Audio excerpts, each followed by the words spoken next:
What happens when one of Hollywood's most respected voices refuses to play along with the talk show host's disrespectful games? In just 39 seconds, Piers Morgan went from smug confidence to complete humiliation after he pushed Morgan Freeman too far. The interview started normally enough. Morgan Freeman walked onto the set with his usual calm presence, that signature voice everyone recognizes, greeting the audience with a warm smile. He sat down across from Piers Morgan, ready to discuss his latest film project.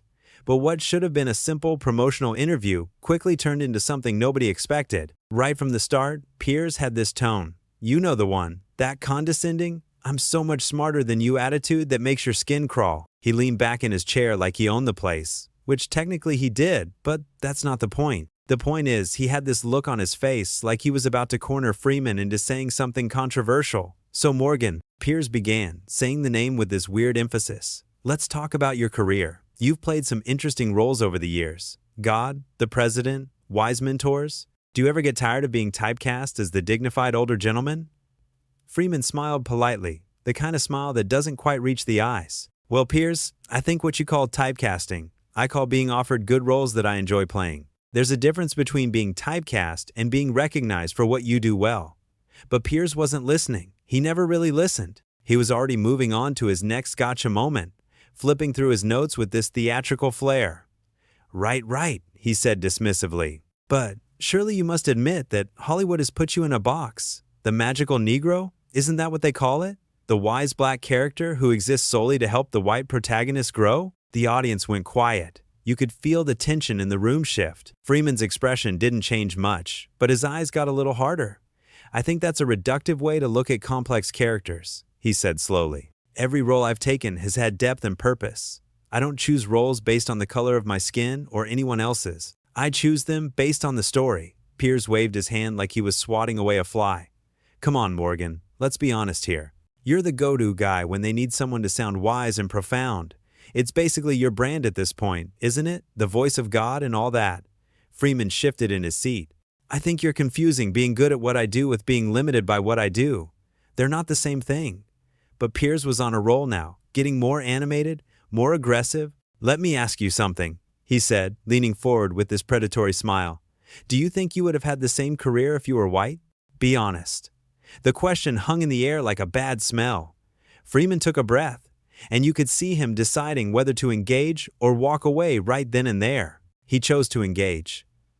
"What kind of question is that?" he asked, his voice still calm but with an edge now. "Would you have your career if you were a decent human being?" Some people in the audience laughed nervously. Pierce's smile faltered for just a second before he recovered. "Oh, we're getting personal now, are we? I'm just asking the questions everyone wants answered."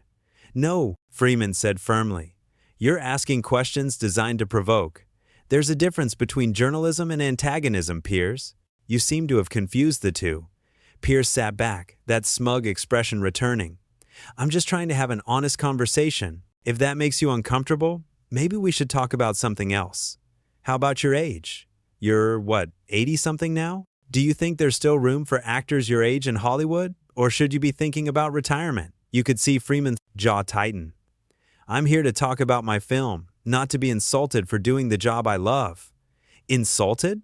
Piers said with fake surprise. "Who's insulting you? I'm asking legitimate questions about the industry. Surely someone with your experience can handle a few tough questions without getting defensive. Tough questions require intelligence behind them," Freeman replied. "What you're doing is throwing out provocations and calling it journalism. They taught us the difference in school. Perhaps you missed that class." The audience reacted again, some gasps, some scattered applause. Pierce's face was starting to flush red. "Now listen here," he said, his voice getting louder. "I've interviewed presidents, prime ministers, the biggest names in entertainment. I don't need a lecture from you about how to do my job." "Then perhaps you should start acting like it," Freeman said simply. Piers pointed his pen at Freeman like a weapon. "You know what your problem is? You can't handle someone who doesn't worship at your feet. Everyone treats you like you're this untouchable icon, but you're just an actor. Just a person who pretends to be other people for a living." Freeman nodded slowly. "You're right, I am just a person, but at least I treat other people with respect. Can you say the same?" "Oh, here we go," Piers said, rolling his eyes dramatically. "The moral superiority routine. This is exactly what I'm talking about. You come on my show, you sit in my chair, and you act like you're better than everyone else. Your chair, Freeman repeated.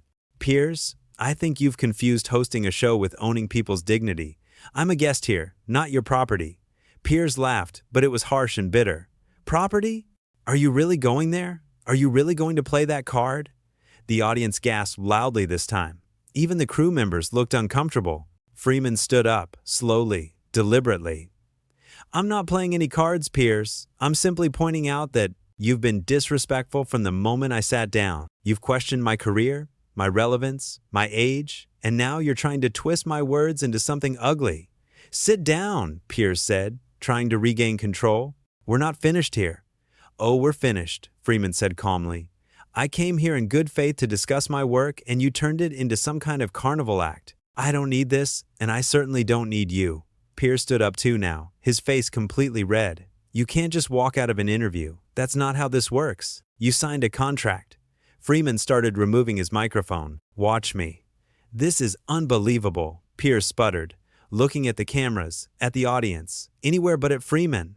This is what happens when you ask someone real questions. They run away like cowards. Freeman paused, turned back. Real questions? Piers, you wouldn't know a real question if it interviewed you. You've spent this entire conversation trying to diminish me, to put me in my place as you see it. But here's what you don't understand. I don't have a place. I don't fit in your little boxes, and I certainly don't need validation from someone who built a career on making people uncomfortable. I'm a journalist, Piers shouted. I hold people accountable. You're a bully with a microphone, Freeman said quietly, but the words cut through the room like a knife. There's a difference. Piers was practically shaking now. Get out then. Get out of my studio. See if I care. You're past your prime anyway. Nobody cares about another Morgan Freeman movie where you play the same character you always play. Freeman smiled, a real smile this time. And there it is, the truth. You never wanted an interview, Piers. You wanted a victim, someone you could tear down to make yourself feel bigger. But it didn't work, did it? I said get out, Piers yelled. I'm going, Freeman said, completely calm now. He handed his microphone to a crew member who looked mortified by the whole situation. Thank you, he said to the crew member. Then he looked at the audience. I apologize that you had to witness this. You deserve better. The audience started applauding, slowly at first, then louder and louder until it was almost deafening. Piers looked around in disbelief. Stop that, he demanded. Stop clapping for him. He's the one who walked out. He's the one who couldn't handle a simple conversation. But nobody was listening to Piers anymore. Freeman walked toward the exit, and the applause followed him every step of the way. Piers was still shouting, still trying to regain control of his show, but it was over. Everyone could see it was over. This is my show, Piers screamed at the audience. You're supposed to be on my side. I'm the host. But the audience kept clapping. Some people were standing now, a few were even cheering. Freeman reached the exit door and paused one more time. He looked back at Piers, who was standing there looking small and defeated despite all his shouting. Good luck, Piers, Freeman said. I think you're going to need it. And then he was gone. The applause continued for what felt like forever. Piers stood there, his face red, his hands shaking, his carefully constructed persona completely shattered. He tried to speak several times, but nothing came out. The crew was looking at each other, unsure what to do. The cameras were still rolling, capturing every second of his humiliation. Finally, Piers found his voice, but it was small now, defensive. Well, he said, trying to laugh it off, I suppose that's what happens when you ask the tough questions. Some people just can't handle it. But nobody was buying it. The audience had gone quiet now, but it wasn't a respectful quiet. It was awkward, uncomfortable. Someone coughed. Someone else got up and left. Then another person. Then another. Piers watched his audience literally walk out on him. Where are you going? He called out. The show isn't over. We have more guests. We have segments prepared. But they kept leaving. Row by row, people stood up and headed for the exits. Some looked angry. Others looked disappointed. All of them looked done with Piers Morgan. One of the producers rushed onto the stage, whispering urgently in Piers's ear. He shook his head violently. No, we're not cutting to commercial. We're going to finish this show. But there was nothing left to finish. The audience was mostly gone now. The energy in the room had completely evaporated. Even the crew members were packing up equipment, moving with the urgency of people who wanted to be anywhere else. Piers looked directly at the camera, and for just a moment, you could see something like panic in his eyes. "Look," he said, and his voice was different now, almost pleading. "I was just doing my job. I asked tough questions. That's what people expect from me." If Morgan Freeman couldn't handle that, if he chose to walk out instead of having a real conversation, that's on him, not me. But even as he said it, you could tell he didn't believe it. His words sounded hollow, rehearsed, like he was trying to convince himself more than anyone else. A crew member approached him, holding out a phone. "Sir, you need to see this." Piers grabbed the phone and his face went even paler. Social media was exploding. Videos of the interview were already everywhere. And the comments? Oh, the comments. They weren't on his side. They weren't defending his tough journalism. They were calling him exactly what Freeman had called him, a bully. He handed the phone back, and for a long moment, he just stood there in his empty studio, surrounded by his abandoned set, the bright lights still shining on his humiliation. "Cut the cameras," he finally said quietly. "But sir, we're still live," someone replied. "I said cut the cameras," Piers shouted, and his voice cracked. The feed went dark. What started as Piers Morgan's attempt to dominate, an interview ended with him standing alone in an empty studio, his reputation in tatters, watching his audience literally walk away. He wanted to be the tough interviewer who asked the hard questions. Instead, he revealed himself to be exactly what Morgan Freeman accused him of being, a bully who mistook cruelty for courage, aggression for assertiveness. Freeman didn't need to shout. He didn't need to throw insults or make threats. He simply refused to participate in his own diminishment. He stood up, spoke his truth with that characteristic calm, and walked away with his dignity intact. Meanwhile, Piers was left scrambling, shouting into the void, trying to convince anyone who would listen that he was the victim, that he was just doing his job, that somehow he was the one who had been wronged. But nobody was buying it. The contrast was too stark. On one side, you had a man who remained composed even when insulted, who answered disrespect with quiet strength. On the other side, you had a man who became increasingly unhinged as he lost control, who shouted and pointed and demanded respect he hadn't earned. The thing about bullies is they're only powerful when their victims play along. When someone refuses to be intimidated, refuses to shrink, refuses to accept the premise that they deserve to be treated poorly, the whole dynamic collapses. That's what happened here. Piers built his entire interview strategy around making Freeman uncomfortable, around pushing buttons and creating conflict. But Freeman simply declined to accept that framework. He called it what it was and removed himself from the situation. And that drove Piers absolutely crazy, because bullies need victims. They need someone to dominate, someone to push around, someone who will react in ways that make them look weak. When Freeman refused to play that role, when he remained calm and articulate and dignified, it exposed Piers for what he really was. Not a fearless journalist speaking truth to power, but an insecure man using his platform to make himself feel important by making others feel small. The audience understood this instinctively. That's why they applauded Freeman. That's why they walked out on Piers. They recognized the difference between strength and aggression, between confidence and arrogance. They saw a man treating another human being with contempt and then acting shocked when that human being refused to tolerate it. Piers kept insisting he was just asking tough questions, but tough questions are about seeking truth, about understanding complexity, about challenging ideas. What Piers was doing was making personal attacks. He wasn't interested in Freeman's thoughts on his craft or his perspective on the industry. He was interested in creating a spectacle, in generating controversy, in making himself the star of the show by diminishing his guest. The question about Freeman's age wasn't a tough question. It was an insult dressed up as journalism. The question about whether he would have had the same career if he were white wasn't a tough question. It was a trap designed to make Freeman uncomfortable regardless of how he answered. These weren't the tools of a journalist. They were the tools of someone who had confused provocation with insight. And when Freeman pointed this out, when he drew clear boundaries and said this behavior was unacceptable, Piers completely fell apart. His voice got louder. His face got redder. He started making demands and accusations. He told Freeman to sit down like he was a child. He claimed ownership over the interview, over the space, trying to assert dominance through volume and aggression. None of it worked. Freeman just kept getting calmer. His voice never rose. His words became more precise, more cutting, but delivered with the same measured tone. It was like watching someone dismantle a bomb.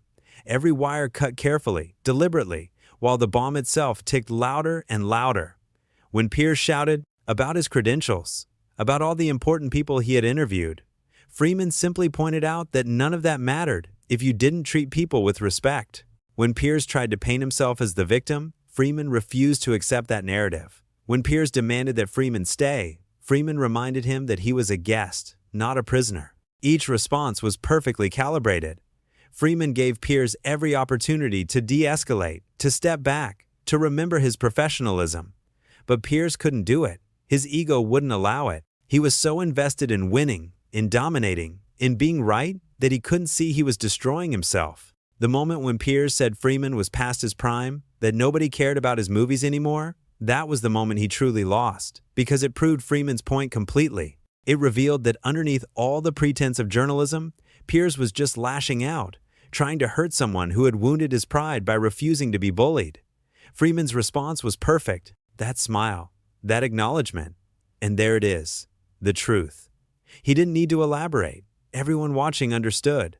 Piers had exposed himself. The standing ovation Freeman received as he walked out wasn't just about that moment. It was cumulative. It was the audience recognizing that they had just watched someone handle a difficult situation with grace and strength. They had watched someone refuse to be diminished. They had watched someone stand up to a bully and win without raising their voice, without losing their composure, without stooping to the same level.